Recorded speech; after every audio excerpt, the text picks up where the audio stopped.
Ito, ang latest weather update.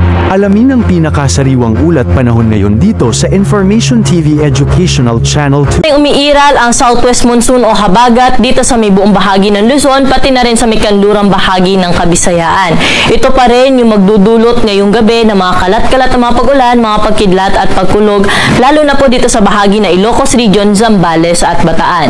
Pero dito sa Metro Manila, pati na rin sa ibang bahagi pa ng ating kapuluan, ngayong gabi ay bahagyang maulap hanggang sa maulap na kalangitan yung ating naasahan na kung saan mataas pa rin po yung tsansa ng mga pulupulong panandali ang buhos ng pag-ulan, dala ng habagat at ng mga localized thunderstorm.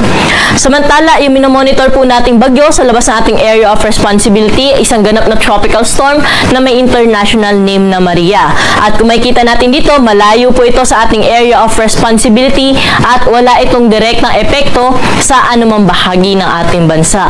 Bukod dito sa binabantay nating bagyong Maria ay wala naman po tayong namamataan ngayon na panibagong low pressure area o bagyo na posibleng makaapekto sa ating bansa.